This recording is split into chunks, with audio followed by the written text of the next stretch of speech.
آپ توجہ، پیچھے ہم نے ماہ ربیع النور شریف کے حوالے سے، میلاد پاک کے حوالے سے کچھ گزارشات آپ کو بتائی تھی، اور آج ہم اس حوالے سے مروجہ جتنی محفلیں چلتی ہیں میلاد پاک کے نام سے ہوں، شہادت امام علی مقام کے نام سے ہوں، ولایت کے حوالے سے ہوں، 11ویں شریف کے حوالے سے ہو یا معراج شریف کے حوالے سے ہو، کسی بھی نسبت سے محفل کوئی بھی ہو، اس کے بارے میں جو شرائط ہیں ان کو آپ نے سمجھنا، کیونکہ شرائط پائی جائیں گی تو کچھ حاصل ہوگا، جب شرائط نہیں پائی جائیں گی تو کچھ حاصل نہیں ہوگا۔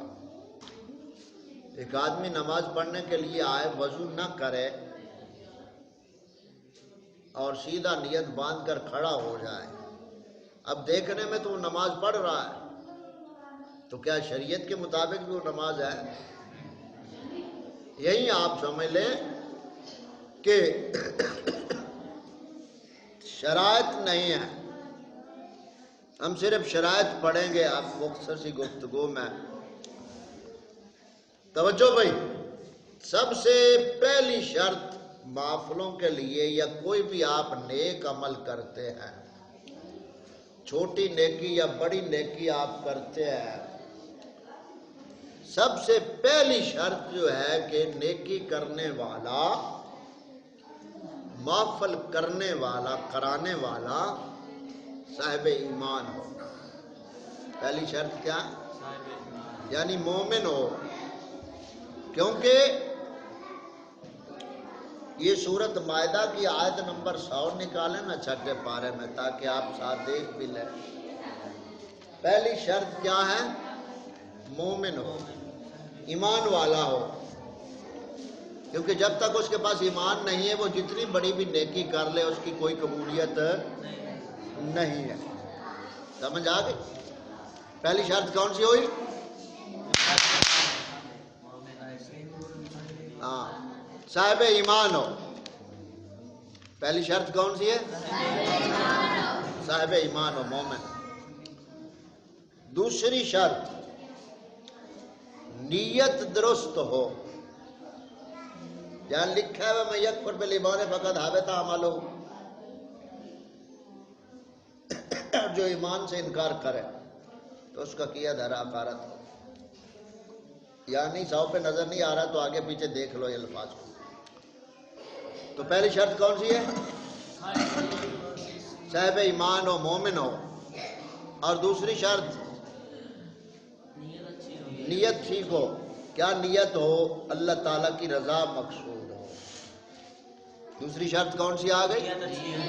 نیت۔ نیت کا مطلب کیا ہے؟ دل کا ارادہ، اللہ تعالیٰ کی رضا کے لیے وہ کام کر رہا۔ دو باتیں ہو گئی۔ تیسری بات رزق حلال ہو۔ کیا؟ رزق حلال ہو۔ یہ ہم اجمالی طور پہ بتا رہے ہیں، تفصیل تھوڑی بہت پھر بعد میں۔ تیسری کیا ہے؟ تیسری شرط کیا ہے؟ رزق حلال۔ چوتھی شرط میلاد شریف بیان کرتے وقت من گھڑت اور جھوٹی روایتیں نہ بیان کی جائیں، بلکہ صحیح مستند واقعات بیان کیے جائیں۔ جیسے یہ جھوٹ بولتے ہیں مقررین میلاد پاک بیان کرتے ہوئے، بہت جھوٹی روایتیں بیان کرتے ہیں، اب ان کی نشاندہی پہ وقت نہیں۔ مثال کے طور پہ ایک واقعہ یہ ہے کہ وہ بھائی کوڑا پھینکنا ہوتی سی، تو آپ صلی اللہ علیہ وسلم رحمت اللہ عالمین بن کے آئے تھے، آپ صلی اللہ علیہ وسلم انہوں پوچھر چلے گئے، ایک دن انہیں کوڑا نہ پھینکیا، آپ بیمار ہو گئے۔ یہ سب جھوٹی روایت ہے، جو بک بک ایسے کرتے ہیں یہ جھوٹی روایت ہے۔ ہاں، اور یہ سکولیوں نے مشہور کیے نا، ماسٹروں نے۔ ہاں، یہ جھوٹی کہانی ہے، جھوٹی روایت ہے، اس کی کوئی حقیقت سے تعلق نہیں ہے۔ یہ بطور مثال آپ کو بتا دیں، صحیح روایات بیان کی جائیں، جھوٹی من گھڑت روایتیں بیان نہ کی جائے۔ اس کے ساتھ اور بھی ایک جھوٹی روایت آپ کو نشاندہی میں کر دیتا ہوں۔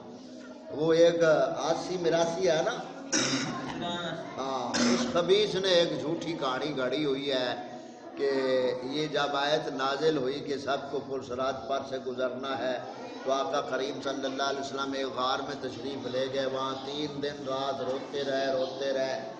تو پھر حضرت ابو ہریرہ وہاں گئے تو تلاش کیا تو نہ ملے۔ یہ سنی ہوئی ہے، یہ سب سے بڑی جھوٹی کہانی یہ اس کنجر نے گڑھی ہوئی ہے۔ جھوٹی کہانیاں بیان نہ کی جائے، سمجھ آ گئی؟ تو یہ بطور مثال، یہ چوتھی شرط۔ پانچویں شرط کیا ہے؟ میلاد شریف بیان کرنے کے ساتھ ساتھ مقصد میلاد بھی بیان کیا ہے، سمجھ آ گئی؟ اور مقصد میلاد کیا ہے؟ رسالت کو، احکام کو بیان کرنا، حرام اور حلال کو بیان کرنا، کفر اور اسلام کو بیان کرنا، تاکہ ایک دوسرے کی ضدیں عوام کے سامنے آئیں، وہ کفر کو چھوڑے، اسلام کی رغبت رکھیں۔ تو یہ میلاد کے ساتھ ساتھ مقصد میلاد بھی بیان کرنا ہے۔ مقصد میلاد کیا ہوتا ہے؟ اصل میں اطاعت کرنا، حکم ماننا، عملی زندگی میں آنا، یہ مقصد میلاد ہوتا ہے۔ چھٹے نمبر پہ جاہل مقررین اور نعت خونوں گلوکاروں کو مائک سے دور رکھا جائے، بلکہ ان کی اصلاح کی جائے۔ اگر وہ اصلاح چاہتے ہوں تو ان کی اصلاح کر دی جائے، ان کو مائک کے قریب نہ آنے دیا جائے۔ اور یہ کام بانیان کا ہوتا ہے، یہ کام بانیان کا ہوتا ہے جو محفل کرانے والے ہوتے ہیں، لیکن وہ خود ان کنجروں کے عاشق ہوتے ہیں، سمجھ آئی؟ تو اس طرح کے جو جاہل ہیں ان سے بچا جائے۔ ساتویں نمبر پہ سنی عوام میں جو خرافات داخل ہو گئے ان کی بھرپور مذمت کی جائے، یعنی چنگا چھوٹا پھیریا جائے، انہیں خرافات نہ سواگا چنگا بن کے اس حد تک ان کی مذمت کیتی جاوے کہ عوام اس کو چھوڑ دے وے۔ خرافات سے مراد کیا ہے؟ یہ جلوسوں میں بھنگڑے ڈالنا، ڈھول پیٹنا، یہ راستے روکنا، محفلوں کو رستے میں لگانا، بازاروں میں محفلیں کرنا، یہ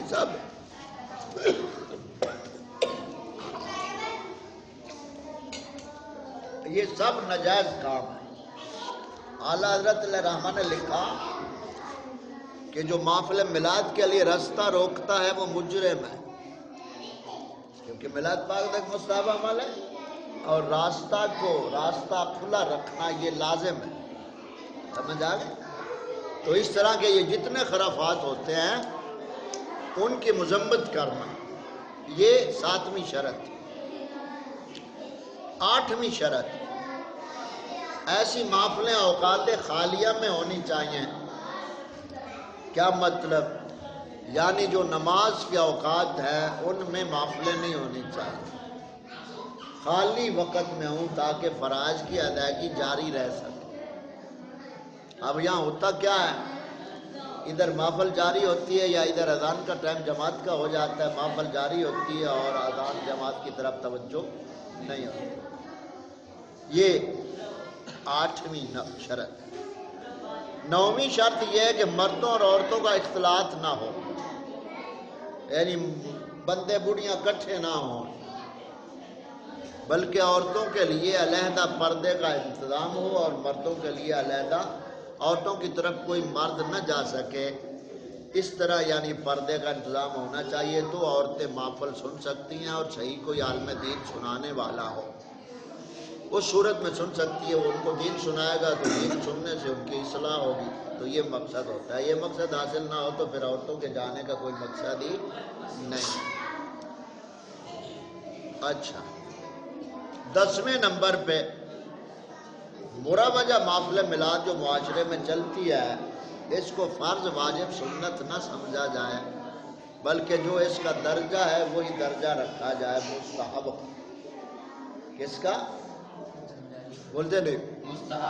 مستحب کا۔ احکام شریعہ ہم نے پڑھے ہیں نا، وہ اعلیٰ حضرت نے وہ سنیوں کی نشانیوں والا درس جو ہم نے پڑھا تھا اس میں بھی یہی بتایا تھا کہ 11ویں و میلاد و قیام اعلیٰ درجہ کا مستحب عمل ہے، تو اس کو مستحب سمجھ کر ہی کیا جائے، فرض نہ سمجھا جائے یا فرائض کو چھوڑ کر اسے نہ کیا جائے، یہ شرائط میں بات ہے۔ اس سے اگلی بات، تاریخ کے تعین کو ضروری نہ سمجھے، یعنی یہ نہ سمجھے کہ 12 کو نبی کریم صلی اللہ علیہ وسلم پیدا ہوئے تو میں نے 12 ہی کو میلاد کرنا ہے، آگے پیچھے نہیں کرنا یا ہو نہیں سکتا، یہ ذہن نہ رکھے، بلکہ جب اسے وسعت ہو، جب چاہے وہ میلاد کرے۔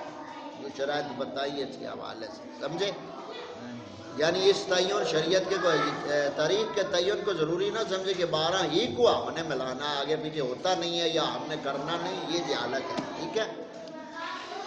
یہ تھی 11ویں شرط۔ 12ویں شرط، محفلوں میں حرام کاموں سے بھی بچا جائے، یہ پہلے اشارہ میں کر چکا ہوں۔ یہ دف والا ایک لانتی ٹولہ نکلا ہوا ہے، وہ دف لے کر 8-10 آ جاتے ہیں، بیٹھ جاتے ہیں اور پھر وہ پورا مراسی پونا شروع کرتے ہیں۔ تو یہ دف نہ ہو، اس کو روکا جائے اور اس کی بھرپور مذمت کی جائے۔